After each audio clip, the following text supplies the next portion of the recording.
Peggy 16.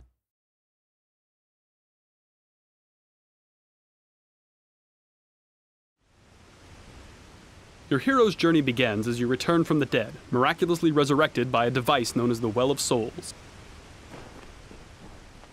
You there! You! What are you doing down here? You don't belong... Wait a moment.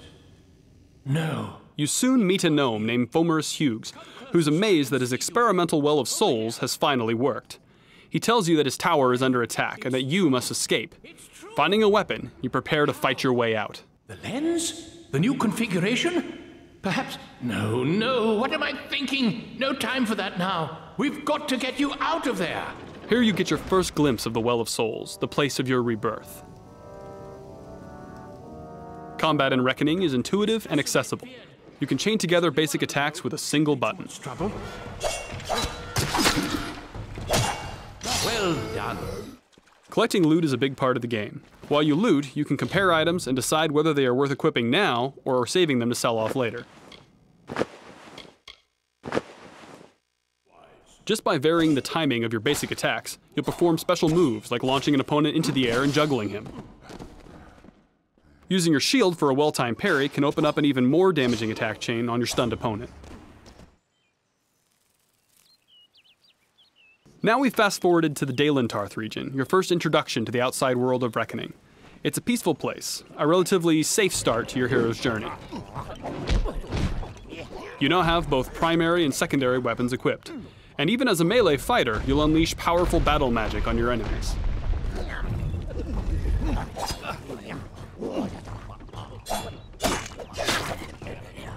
Sometimes you're rewarded with opportunities to dispatch enemies with a special Fate Shift kill.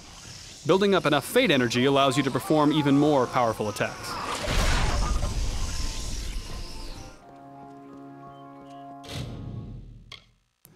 Reckoning features a robust crafting system. Here, for example, you might try your hand at sagecraft.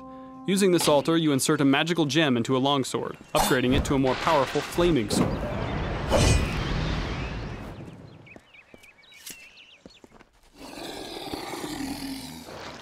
Combat in Reckoning is all about the choices you make for your character, what abilities you select, what armor and weapons you equip, and what strategies you employ against various enemies. You can perform a war cry that knocks your enemies back, attack the band chain with your hammer, attack her minions with your sword, and then use your harpoon ability to pick off the stragglers. The Quake ability sets up the enemy for another Fate Shift.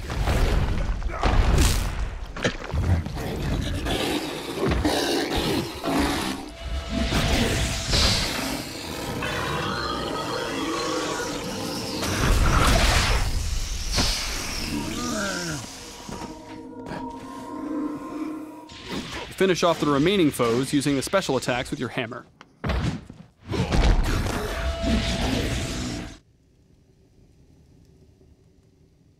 Imagine now that every choice you've made has led you down the path of the mage. You still have a shield, but it's a magical talisman, and your parry move sets your opponent on fire.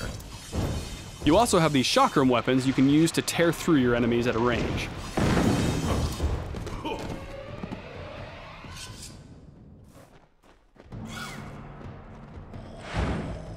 Magic is your main weapon and defense. You teleport to dodge attacks, and your Mark of Flame lets you tag enemies individually, then detonate them in a fiery explosion. Even as a magic-focused character, you still have primary and secondary weapons. In this case, you're using an ice staff and a pair of flame chakrams.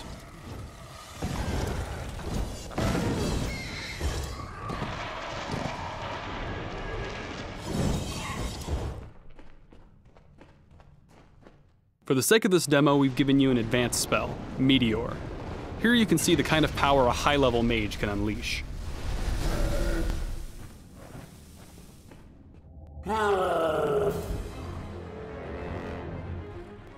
Throughout the game, you'll encounter big creatures like this Prismeer troll.